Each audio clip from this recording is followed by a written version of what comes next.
దేవునికి స్తోత్రం.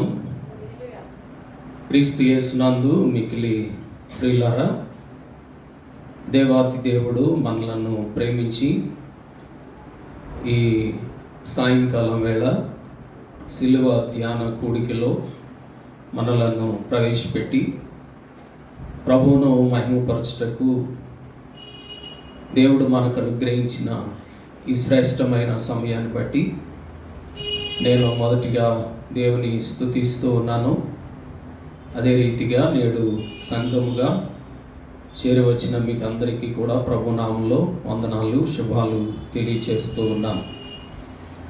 మనం చదువుకున్న వాక్య భాగము కీర్తనల గ్రంథం 47వ సంకీర్తన చదువుకున్నాం. మనం ఈ 47వ సంకీర్తనలో దేవుని ఒప్పుకోలు అనే అంశాన్ని ఈ రాత్రి వేళ మనం ధ్యానం చేస్తున్నాం. దేవుని ఒప్పుకోలు అనే అంశం, గాడ్స్ కన్ఫెషన్ అనే అంశం. ఈ కీర్తన మనం చదివినప్పుడు 2వ వచనంలో ఆయన సర్వభూమికి మహారాజై ఉన్నాడు అని స్పష్టంగా వ్రాయబడి ఉంది. 7వ చరణంలో దేవుడు సర్వభూమికి రాజై ఉన్నాడు అని వ్రాయబడి ఉంది.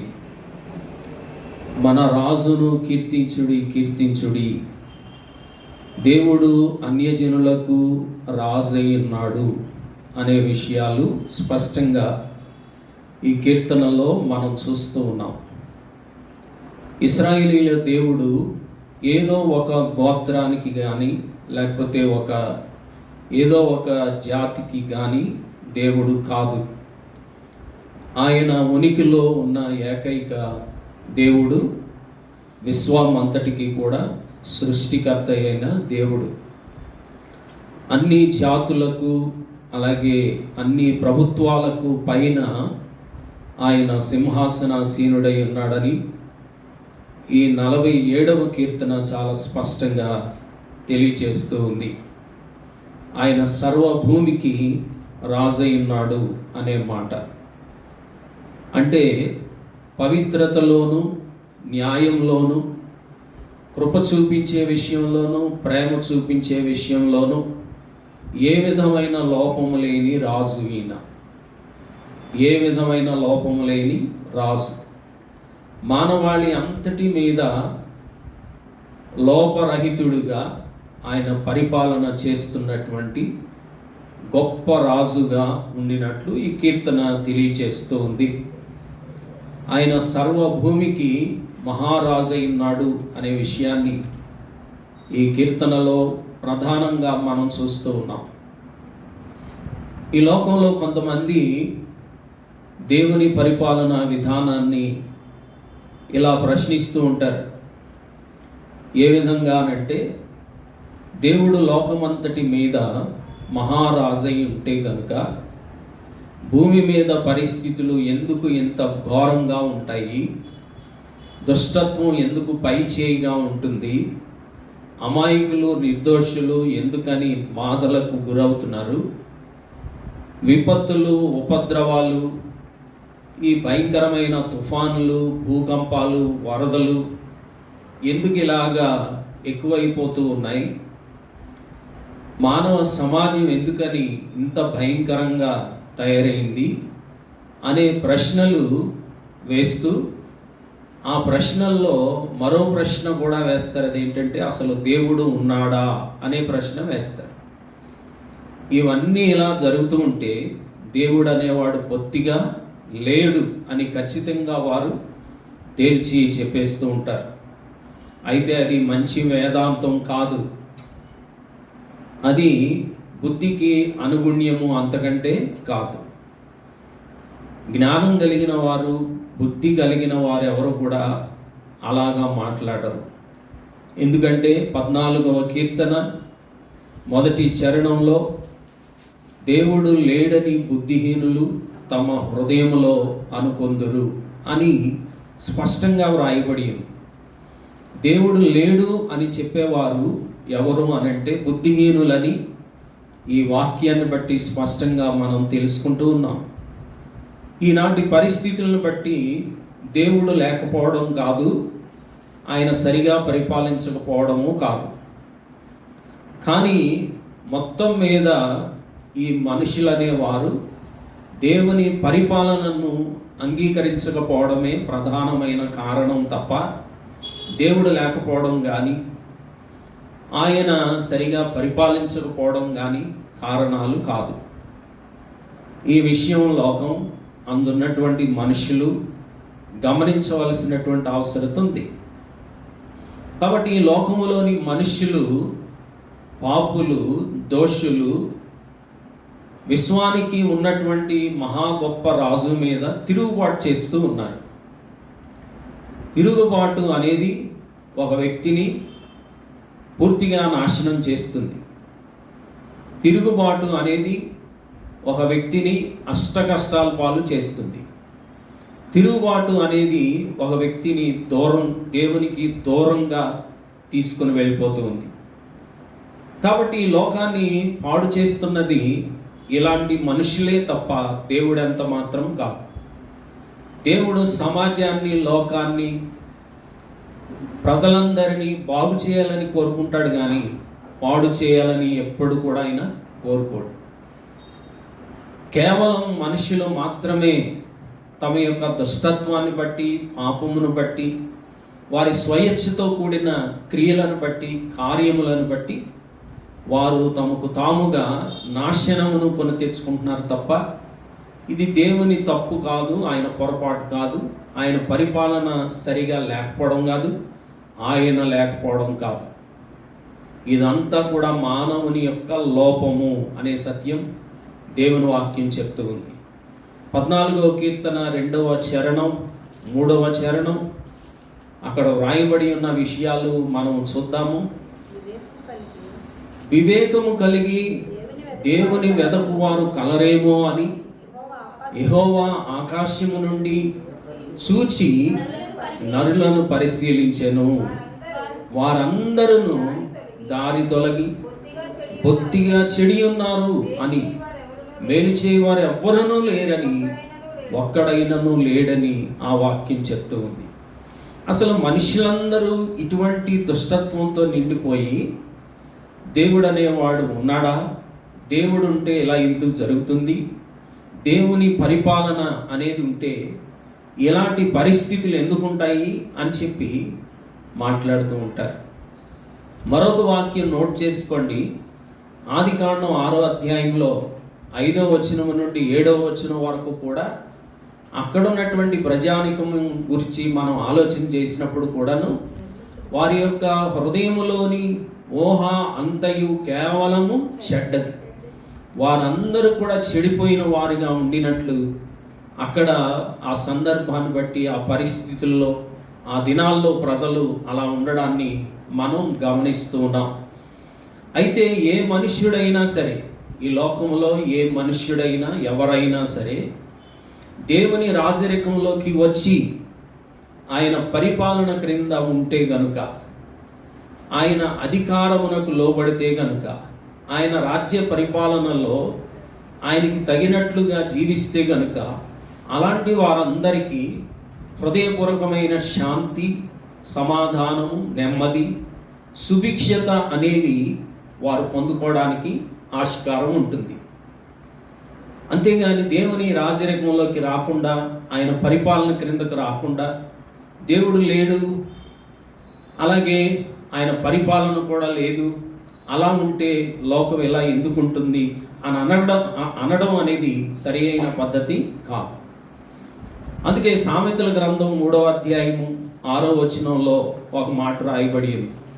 నీ ప్రవర్తన అంతటి యందు ఆయన అధికారమునకు ఒప్పుకొనుము, అప్పుడు ఆయన నీ త్రోవలను సరళము చేయును అని చెప్పాడు. ఇది కదా మానవుడు చేయవలసింది. ముందుగా మన ప్రవర్తన అంతటి యందు దేవుని అధికారమునకు ఒప్పుకోవాలి. ఆయన అధికారమునకు మనం ఎప్పుడైతే ఒప్పుకుంటామో అప్పుడు దేవుని యొక్క తలంపులు, దేవుని యొక్క ఆలోచనలు, ఆయన నడిపింపు మన జీవితంలో మొదలవుతాయి. మన బ్రతుకులో అవి సార్థకము అవుతాయి. మనం ఏదైతే ఈ లోకంలో కాంక్షిస్తున్నామో, ఏదైతే ఆశిస్తున్నామో, మనము సమాజం ఎలా ఉండాలని కోరుకుంటున్నామో అదంతయు కూడా సక్రమంగా జరుగుతుంది. ఎప్పుడు దేవుని అధికారమునకు ఒప్పుకొనినప్పుడు. ఆయన రాజరికం క్రిందకి రాకుండా, ఆయన పరిపాలన క్రిందకి రాకుండా ఇవన్నీ ఆశిస్తే అది ఎంత మాత్రము జరగదు. ఎందుకంటే లోకము పూర్తిగా చెడిపోయి ఉంది, లోకము పూర్తిగా పాడై ఉంది. ఎటు చూసినా దుష్టత్వం ఎక్కుబీరిపోయింది, ఎటు చూసినా పాపం అనేది తాండవం ఆడుతూ ఉంది. అలాంటి సమయంలో ప్రతి వ్యక్తి కూడా దేవుని అధికారం క్రిందకు వచ్చినట్లయితే దేవుడు ఆశించినట్లుగాను, ఆ మనిషి హృదయంలో కోరుకునినట్లుగాను, దేవునికి విధేయుడుగాను జీవించడానికి ఆస్కారం ఉంటుంది. ఈ రాజు నిన్న మొన్న వచ్చిన వాడు కాదు. ఈయన ఆది నుండి కూడా ఉన్నటువంటి రాజు, అంతము వరకు కూడా ఉన్న రాజు. ఆదికాండం 14వ అధ్యాయము 18వ వచనంలో ఈ రాజు ప్రత్యక్షం అవుతాడు. ఆదికాండం 14వ అధ్యాయం 18వ వచనంలో, మరియు షాలేము రాజైన మెల్కీసెదకు రొట్టెను ద్రాక్షారసమును తీసుకొని వచ్చాను, అతడు సర్వోన్నతుడకు దేవునికి యాజకుడు అని స్పష్టంగా అక్కడ వ్రాయబడింది. ఈయన ఆదిలోనే ప్రత్యక్షమయ్యాడు. అబ్రహాం గారి కాలంలోనే ఈ రాజు ప్రత్యక్షమయ్యాడు. ఈయన ఎవరు అనంటే షాలేము రాజు. షాలేము రాజు అయిన మెల్కీసెదకు రొట్టెను ద్రాక్షరసాన్ని తీసుకుని వచ్చి మన పితరుడైనటువంటి అబ్రహాం గారికి ఇచ్చాడు. ఈ రాజు నిన్న మొన్న వచ్చిన వాడు కాదు, అనాది కాలము నుండి ఉన్నటువంటి రాజు ఈయన. ఈ రాజును గురించి హెబ్రీ గ్రంథకర్త 7వ అధ్యాయం మొదటి 3 వచనాల్లో మీరు చదవవసరం లేదు, కానీ చూడండి. హెబ్రీలకు రాసిన పత్రిక 7వ అధ్యాయం మొదటి 3 వచనాల్లో ఆ షాలేము రాజు గురించి హెబ్రీ గ్రంథకర్త వివరిస్తూ ఆయన ఏమంటున్నాడంటే, ఈ రాజు మొదటిగా నీతికి రాజు, తర్వాత సమాధానమునకు రాజు అని చెప్పాడు. ఈ షాలేము రాజు యొక్క పరిపాలనలో ఆయన ప్రభుత్వం క్రిందకి, ఆయన అధికారం క్రిందకి ఎవరైతే వస్తారో వారందరికీ నీతి కలుగుతుంది, వారందరికీ సమాధానము కలుగుతుంది, వారందరూ కూడా శాంతియుతంగా, వారందరూ కూడా నెమ్మదితోనూ సుభిక్షతతోనూ జీవించడానికి వీలు పడుతుంది. ఆయన నీతి గల రాజు, సాత్వికం గల రాజు, అలాగే సమాధానముకు రాజు. ఆయన పరిపాలనలో అంతా కూడా నెమ్మది సుభిక్షత అనుగ్రహించేటువంటి రాజు అయి ఉన్నాడు అని. అలాగే ప్రకటన గ్రంథం 19వ అధ్యాయం 16వ వచనంలో కూడా యోహాను గారు ఆ దృశ్యాన్ని చూసి ఆయన రాజరికం గురించి మాట్లాడుతూ ఉన్నాడు. ఆయన రాజులకు రాజును, ప్రభువులకు ప్రభువును అను నామము ఆయన వస్త్రము మీదను తొడ మీదను రాయబడి ఉన్నది అని యోహాను గారు స్పష్టంగా తెలియజేశారు. చూడండి, యోహాను యేసు ప్రభు ప్రియమైన శిష్యుడు. ఆయన యేసు ప్రభు ఎక్కడ కూర్చుంటే అక్కడ ఆయన కుడి ప్రక్కన కూర్చొని ఇలా గుండెల మీద వాలుకునేవాడు, గుండెల మీద ఆనుకొని మరీ కూర్చునేవాడు యోహాను గారు. సిలువ మ్రాను మీద యేసు ప్రభు వేలాడుతున్నప్పుడు ఆయన వస్త్రాలు తీసేశారు, ఒక చిన్న వస్త్రం ఆయనకి కట్టారు. అప్పుడు కూడా ఈ పేరు ఆయనకి కనబడలేదు. కానీ ఎప్పుడైతే ఆయన ఆత్మవశుడై పరలోక రాజ్యానికి వెళ్ళాడో అప్పుడు ఆ విధమైన పేరు యోహాను గారికి ప్రత్యక్షంగా కనిపించింది. ఆయన వస్త్రం మీద రాయబడి ఉంది, ఆయన శరీరం మీద రాయబడి ఉంది. కొంతమంది పచ్చబొట్టు పొడిపించుకుంటారు వారి శరీరాల మీద. చిన్నప్పుడు పూర్వం అలా జరిగేది, ఇప్పుడు ఫ్యాషన్ అయిపోయింది. ఈ పచ్చబొట్టు అనేది కూడా ఫ్యాషన్ అయిపోయింది. వివిధ రకాలైన డిజైన్స్ వారి యొక్క శరీరాల మీద వారు అచ్చు వేయించుకుంటున్నారు. అయితే ఆ రోజుల్లో ఈ సూదులు పెట్టి పొడిచేవారు అనమాట. చాలా భయంకరంగా ఉండేది. ఆ పేర్లు ఈనాటికి కొంతమంది శరీరాల మీద ఉంటాయి, దాన్ని పచ్చబొట్టు అంటారు. అయితే యేసు ప్రభు శరీరం మీద రాయబడి ఉంది, అది ఎవ్వరును చెరపలేరు, కాబట్టి అది ఏం సూచిస్తుందంటే ఈయన అనాది కాలము నుండి ఉన్న రాజు, అంతము వరకు కూడా ఉండే రాజు. ఈ రాజులో ఏ విధమైన మార్పు లేదు అనే సత్యాన్ని లోకానికి తెలియజేయడం కోసం యోహాను గారు ప్రత్యక్షంగా చూసిన ఆ విషయాన్ని ఆయన స్పష్టంగా అక్కడ వ్రాశారు. కాబట్టి ఎవరు ఒప్పుకున్నా ఒప్పుకోకపోయినా ఆయన రాజే. ఆయన జన్మించడమే రాజుగా జన్మించాడు. యేసుక్రీస్తు ప్రభు జన్మించడమే రాజుగా జన్మించాడు. మత్తయి సువార్త 2:2 మనకు తెలుసు, యూదులకు రాజుగా పుట్టినవాడు ఎక్కడ ఉన్నాడు అని ఆ 3 వైజ్ మెన్, 3 జ్ఞానులు వచ్చి ఆ రాజు అయిన హేరోదును అడిగినట్లుగా మనం అక్కడ చూస్తాం. ఆయన పుట్టడమే రాజుగా పుట్టాడు. సహజంగా జన్మించి పెద్దవారయ్యి వారి యొక్క తెలివిని బట్టి, జ్ఞానాన్ని బట్టి, వారి సామర్థ్యాన్ని బట్టి, లేకపోతే వారసత్వాన్ని బట్టి రాజులయ్యేవారు, నాయకులయ్యేవారు, మంత్రులయ్యేవారు, అధికారులయ్యేవారు ఉంటారు. అంతేగాని యేసు ప్రభు విషయంలోకి వచ్చేసరికి ఆయన జన్మించడమే రాజుగా జన్మించాడు. ఆయన పుట్టుకే రాజు పుట్టుక. అందుకని యేసుక్రీస్తు ప్రభు యూదులకు రాజు, మనందరికీ రాజు, ప్రపంచానికి రారాజు. Is the king of the world. ఆయన ఈ లోకమంతటికి మహారాజు అయి ఉన్నాడు అనే విషయం ఆ వచనం స్పష్టంగా తెలియచేస్తూ ఉంది. ఇలాంటి మహారాజుని, రారాజు అయినటువంటి యేసుక్రీస్తు ప్రభువుని అన్యాయంగా పట్టుకొని ఆయన్ని బలవంతంగా బంధించి శిలువ మరణానికి ముందు ఆయన్ని తీర్పులో నిలబెట్టారు.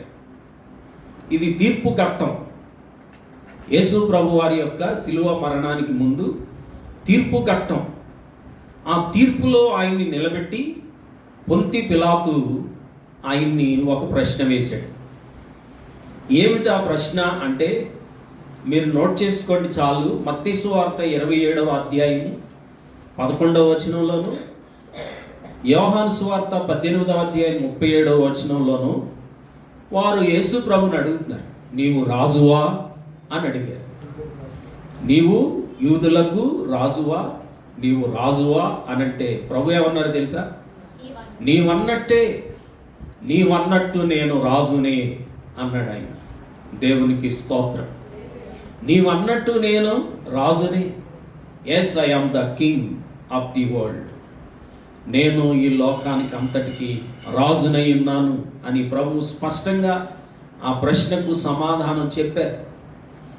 ఇది దేవుని ఒప్పుకోలు అనంటే, ఇదే దేవుని యొక్క ఒప్పుకోలు. అప్పుడు అంతకుముందు ఏదో సరదాగా అన్నానండి, ఏదో అలాగా మాట్లాడుతూ మాటలో ఆ మాట దొర్లింది. ఏదో చెప్పాను కానీ నేను రాజుని ఎలా అవుతాను? ఒకవేళ నేను అన్నానే అనుకో, మీకు రాజుని ఎలా అవ్వగలను అని ఇలాంటి సాకులు చెప్పి తప్పించుకునే పని ఆయన చేయలేదు. ఎందుకంటే ఆయన రాజు కాకపోతే కదా నేను రాజును కాను అని చెప్పడానికి. ఆయన రాజు కాబట్టే అవును నేను నువ్వు అన్నట్టు రాజునే అని చెప్పాడు. ముందు ఒక మాట మాట్లాడి వెనకాల ఒక మాట మాట్లాడే తంతు ఆయనలో లేదు. ఆ మనస్తత్వం ఆయనది కాదు. ఆయన మాట అవునంటే అవును, కాదంటే కాదు, అంతే. ఆయన ఏమై ఉన్నాడో అదే చెప్పారు. ఆయన ఏమి చెప్పారో అదే లాగా ఆయన ఉన్నాడు. కాబట్టి మొదటి ప్రశ్న, దానికి ఒప్పుకోలు చాలా చక్కగా స్పష్టంగా ప్రభు చెప్పాడు. నువ్వు యూదులకు రాజువా లేకపోతే నీవు రాజువా అనంటే అవును నేను రాజునే అని నిస్సందేహంగా, నిర్భయంగా, ఖచ్చితంగా ఆయన ఆ మాటని ఒప్పుకున్నారు ప్రభు. రెండవది ఏంటంటే, ఈ అన్నా కైప ప్రధాన యాజకులు వీళ్ళందరూ మత్తయి సువార్త 26:63 మీరు నోట్ చేసుకోండి. మత్తయి సువార్త 26:63లో ఆయన్ని ప్రశ్నించారు, నీవు క్రీస్తువా అని అడిగారు. నీవు క్రీస్తువా అనంటే ప్రభు అన్నారు, నీవన్నట్టు నేను క్రీస్తుని అని అన్నారు. ఇది రెండవ ఒప్పుకోలు. నీవన్నట్టు నేను క్రీస్తునే. ఇది ప్రభు యొక్క జవాబు.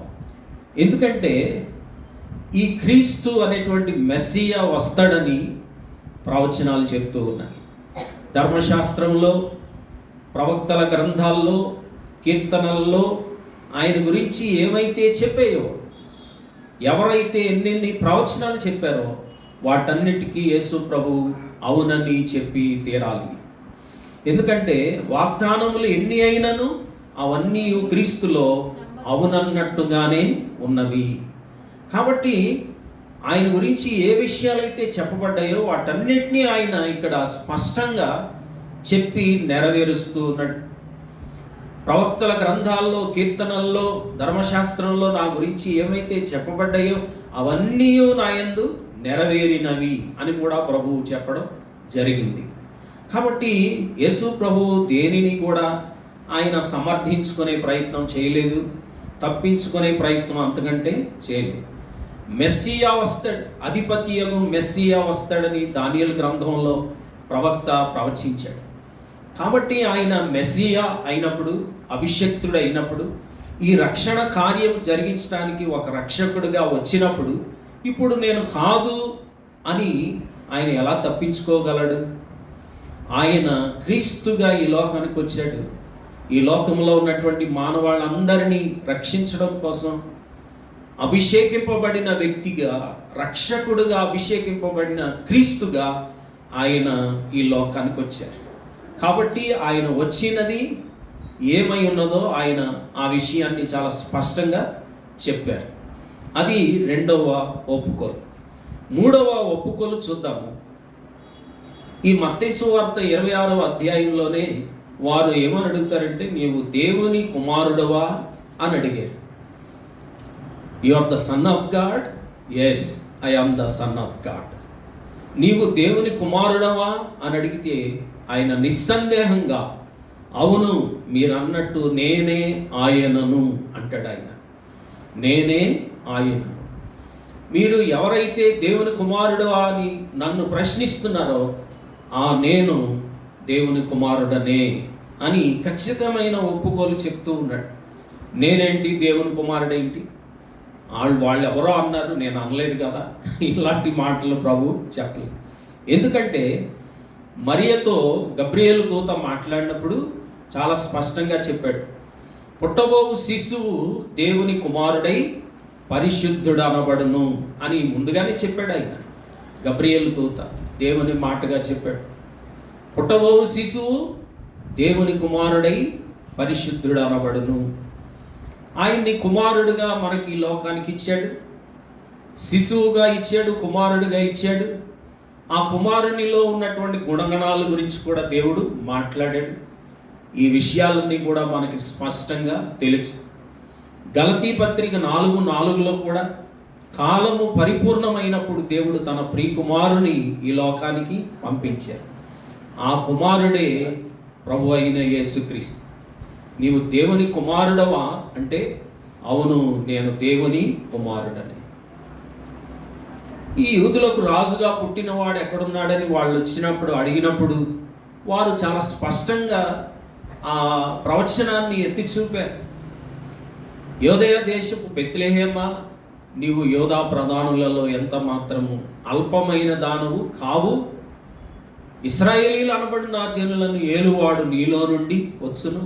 ఇవన్నీ ఆయన గురించి చెప్పబడిన ప్రవచనాలన్నీ సుస్పష్టంగా ఆయన నెరవేర్చిన విధానం, ఆయన ఒప్పుకోల్లో మనం చూస్తున్నాం.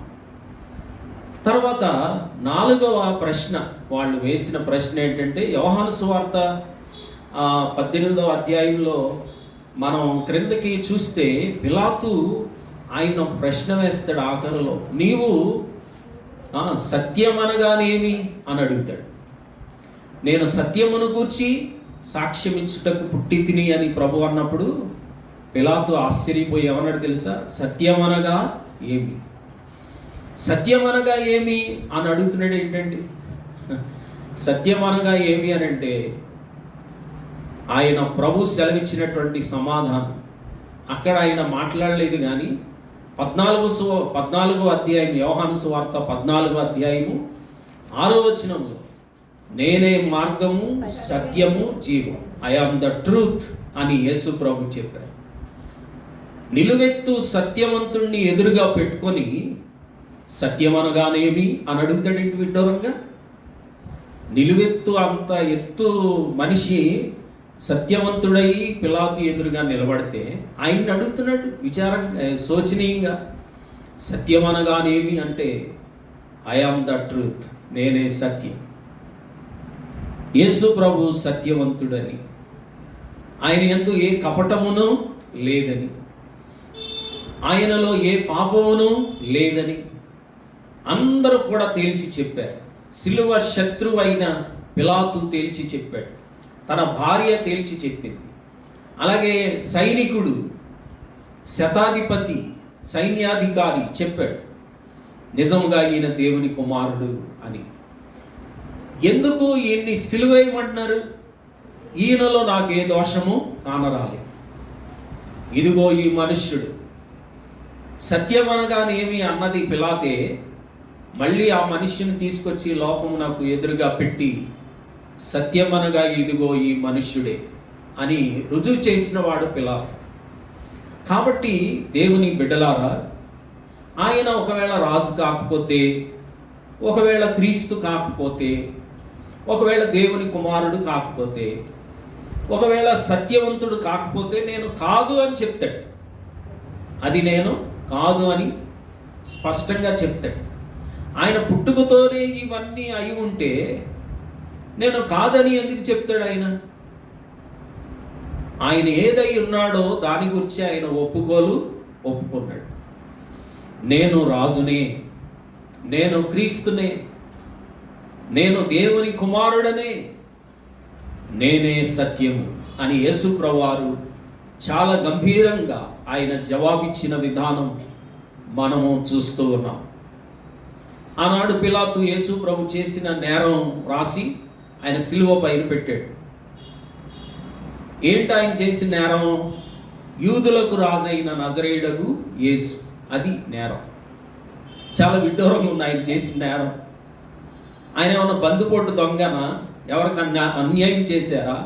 ఎవరికన్నా నష్టం చేశాడా? ఎవరినన్నా పాడు చేశాడా? ఎవరినన్నా కలత పెట్టాడా? అందరికీ మేలు చేశాడు, అందరినీ ఆశీర్వదించాడు, అందరినీ వారి వారి భయంకరమైనటువంటి దురాత్మల నుండి విడిపించాడు, రోగముల నుండి విడిపించాడు, మరణించిన వారిని తిరిగి బ్రతికించాడు, పరసంబంధమైన బోధలెన్నో ఆయన చేశాడు. ఆయన ఈ లోకానికి ఏ మాత్రం కూడా నష్టము చేయలేదు, ఏ మాత్రం కూడా నష్టం చేయలేదు. ఆయన ఏ నేరము చేయలేదు. ఈయన ఒక విప్లవకారుడు అన్నట్లుగా వాళ్ళు ముద్ర వేసి ఆయన్ని సిలువకు అప్పగించారు. ఏమిటి నేరం? యూదులకు రాజు అగు నజరేయుడగు యేసు, అది నేరమా? విచిత్రంగా ఉంది కాదు? అది నేరం అంటారా? అప్పుడు వెంటనే ఈ యూదులు మత పెద్దలు ఏమన్నారు తెలుసా? యూదులకు రాజైన నజరేయుడగు యేసు అని రాయొద్దు, యూదులకు రాజైన నజరేయుడగు యేసునని అతను చెప్పుకున్నట్లు రాయండి అని సలహా ఇచ్చారు వీళ్ళు. ఎవరికి? పిలాతుకి. కానీ పిలాతు చాలా గట్టోడు కదా, ఏమన్నాడంటే, నేను రాసినదేమో రాశాను, దట్స్ ఆల్ అని అన్నాడు. నేను రాసినదేమో రాశాను. అది కొంచెం నిదానంగా ఆలోచించండి. ఆ శబ్దాన్ని చెప్తాను, వినండి. ఆ శబ్దాన్ని, నేను రాసినదేమో అది దేవుడే రాశాడు, అదనమాట అసలు విషయం. ఇక అందులో మార్పు ఉండదు. లేదంటే వాళ్ళు బ్రతిమలాడితేనో బామాడితేనో ఏదో రకంగా కాళ్ళు బేరం ఆడితేనో పిలాతు మళ్ళీ రాయించండు, ఏముంది. కానీ నేను రాసినదేమో అది దేవుడే రాశాడు, ఇక అందులో మార్పు ఉండదు అన్నట్టుగా ఎవరి మాట వినకుండా అయ్యన్నారాయణ అక్షరాలు పెట్టేసి ఆయన నేరాన్ని చూపించాడు ప్రజలకి. యూదులకు రాజైన నజరేయుడగు యేసు అది పాపమా, అది నేరమా, దోషమా? ఒకవేళ వాళ్ళు అలా రాయకపోయినా ఆయన రాజే. వారు అలా రాయకపోయినా ఆయన రాజే. ఎందుకంటే వాక్యం సెలవిస్తుంది, ఒక్కరి సాక్ష్యం చెల్లదు, ఇద్దరు ఆ పైన సాక్ష్యం ఇవ్వాలి దీని గురించి అనంటే అపోస్తుడైన పౌలు తిమోతి గారికి రాస్తూ ఈ విషయాన్ని ఆయన చెప్పాడు. పౌలు గారు తిమోతికి రాస్తూ రెండవ సాక్ష్యంగా, అంటే మొదటి సాక్ష్యం ఎవరిచ్చారు? యేసు ప్రభు శిష్యుడైన యోహాను గారు ఇచ్చారు ప్రకటన గ్రంథంలో. రెండవ సాక్ష్యం పౌలు గారు ఇస్తున్నారు. మొదటి పత్రిక 6వ అధ్యాయము 15వ వచనంలో, శ్రీమంతుడును అద్వితీయుడు నాకు సర్వాధిపతి యుక్త కాలముల యందు ఆ ప్రత్యక్షతను కనపరచును, ఆ సర్వాధిపతి రాజులకు రాజును ప్రభువులకు ప్రభువునై ఉన్నాడు. He's the second witness. ఈయన రెండవ సాక్షి. ఇప్పుడు ప్రూవ్ అయిందా? According to the law of Moses, మోషే ధర్మశాస్త్రం ప్రకారంగా ఇది సరి అయిన సాక్ష్యం. ఒకటి పౌలు గారు సాక్ష్యం ఇచ్చారు, రెండవది ఆయన శిష్యుడైన యోహాను గారు సాక్ష్యం ఇచ్చారు. ఇంకా ముద్ర వేయబడింది అంతే ఈ సాక్ష్యానికి. కాబట్టి ఎవరు ఒప్పుకున్నా ఒప్పుకోకపోయినా, వాళ్ళు రాయొద్దని చెప్పినా, పిలాతు రాయించినా, అసలు ఇది రాయించిందే దేవుడు. ఎందుకంటే is the king of the kings, is the lord of the lords. అయినప్పుడు ఎవరు మార్చగలరు దేవుని శాసనాన్ని? దేవుని యొక్క ఆమోద ముద్రను ఎవరు మార్చగలరు? సిలువలో వేలాడుతున్న ఒక బందిపోటు దొంగ యేసు ప్రభువులో ఉన్న రాజ్యాన్ని చూశాడు. నిజంగా వండర్ఫుల్ థింగ్, చాలా అద్భుతమైనటువంటి విషయం. అంతకుముందు ఇద్దరు దొంగలు కూడా యేసు ప్రభుని దూషించారని వాక్యంలో మనం చూస్తాం. అయితే యేసు ప్రభు మొదటి మాట మాట్లాడారు, ఏమని? తండ్రి, వీరేం చేయించున్నారు, వీరు ఎరుగరు కనుక వీరిని క్షమించు. ఆ మాట మాట్లాడిన వెంటనే, అంటే ఆ 3 గంటల వ్యవధిలో ఎప్పుడెప్పటికీ ఈ మాటలు జరిగాయి అన్నది మనకు టైమింగ్ తెలియదు, కానీ మొత్తం మీద మొదటి మాట మాట్లాడిన తర్వాత ఈ వ్యక్తికి పశ్చాత్తాపం కలిగింది, మారు మనసు కలిగింది. వెంటనే యేసు ప్రభువులో ఆయన ఒక రాజును చూశాడు. జాగ్రత్తగా వినండి ఈ మాట. యేసు ప్రభువులో ఒక రాజుని చూశాడు. ఆయన పెట్టుకున్న ముండ్ల కిరీటం ఒక అమూల్యమైనటువంటి రాజి కిరీటంగా చూశాడు. ఆయన వేలాడుతున్న సిలువ ఆయన కూర్చున్న ఒక గొప్ప సింహాసనం లాగా చూశాడు. కాబట్టి వెంటనే ఏమన్నాడు తెలుసా? యేసు, నీవు నీ రాజ్యంతో ఈ లోకానికి వచ్చినప్పుడు నన్ను జ్ఞాపకం చేసుకో. అది అంటే గ్రహించాడు, ఈయన సామాన్యుడు కాదు, ఈయన మహారాజు అయి ఉన్నాడు, సర్వలోకానికి రాజుగాను రాజ్యంతోనూ వచ్చే మహారాజు అయి ఉన్నాడని గ్రహించి, యేసు, నీవు నీ రాజ్యంతో వచ్చినప్పుడు నన్ను జ్ఞాపకం చేసుకోమని కైమోడ్పు చేశాడు. ఒక విజ్ఞాపన, చిన్న ప్రార్థనే కానీ ఎంతో విలువైన ప్రార్థన అతడు చేశాడు. నిజంగా ప్రభువు ఇంత బాధపడుతుంటే నేను మళ్ళీ నీవు నన్ను రాజును పోల్చి మాట్లాడతావేంటి అని అనలేదు. ఆ మాటకు వెంటనే అభయవాక్కిచ్చాడు ప్రభు. ఏమనంటే, నేడే నీవు నాతో కూడా పరదైసులో ఉంటావు, అంతే. ఆయన రాజు కాకపోతే అక్కడైనా లేదు లేదు లేదు, నేను రాజును కాదు, నాకు రాజ్యము లేదు, నేను రాజ్యంతో రాలేను, నిన్ను రాజ్యంలోకి తీసుకోలేను అని అనుండొచ్చు. ఆయన రాజు కాబట్టి ఆయన తన యొక్క శిలువ యజ్ఞం ద్వారా ఈ లోకాన్ని దేవునికి ఒక రాజ్యముగాను యాజకులుగాను చేయడానికి వచ్చాడు. కాబట్టి ఆ రాజ్యంలో నువ్వు కూడా ఉంటావని అభయవాక్కునిచ్చాడు. దేవునికి స్తోత్రం. నేడే నీవు నాతో కూడా పరదైసులో ఉంటావు. ఆనాడు 3 wise men వచ్చారు కదా, 3 జ్ఞానులు వచ్చి ప్రశ్నించారు. ఏమని? యూదులకు రాజుగా పుట్టినవాడు ఎక్కడ ఉన్నాడు అనే ప్రశ్నకి ఇదిగో జవాబు. ఆయన సిలువలో వేలాడుతున్నాడు. నిజంగా ఆయన తలపైన అదే కదా ఉంది, యూదులకు రాజైన నజరేయుడగు యేసు. ఎక్కడున్నాడు ఈయన? ఇదిగో సిలువలో వేలాడుతున్నాడు. సర్వలోక పాప ప్రక్షాళనం కోసం, ప్రజలందరినీ వారి పాపముల నుండి, శాపము నుండి, మరణము నుండి విడుదల చేయడం కోసం ఆయన సిలువలో వేలాడుతున్నాడు. ఆయనే యూదులకు రాజైన నజరేయుడగు యేసు అని అక్కడ చూపిస్తూ ఉన్నాడు. కాబట్టి ఆయన సిలువ మరణం జయించి తిరిగి లేచిన రారాజు యేసు ప్రభు. యేసుక్రీస్తు రాజులకు రాజు, ప్రభువులకు ప్రభు అయినట్టు గనుక ఎవరైతే ఆయన రాజరికం క్రిందకు వస్తారో, ఆయన పరిపాలన క్రిందకు వస్తారో, ఆయన్ని రాజుగా తమ జీవితంలో, హృదయంలో ప్రతిష్ఠించుకుంటారో, వారందరి పైన ఆయన రాజుగా ఉండి నీతితోనూ, శాంతితోనూ, సమాధానంతోనూ, సురక్షితంగాను, సుభిక్షంగాను, న్యాయసమ్మతంగాను, దేవునికి మహిమకరంగాను వారిని పరిపాలించి దేవుని రాజ్యంలో దేవుని చేత ఏర్పాటు చేయబడినటువంటి ఆ హక్కును వారికి ఇచ్చి, జీవవృక్ష ఫలమును భుజింపనిచ్చి, నిరంతరం ఆయన కూర్చుండే చోటను కూర్చుండే ఆ కృపను అనుగ్రహించటకు ఆయన ఎప్పుడూ సిద్ధంగా ఉన్నాడు.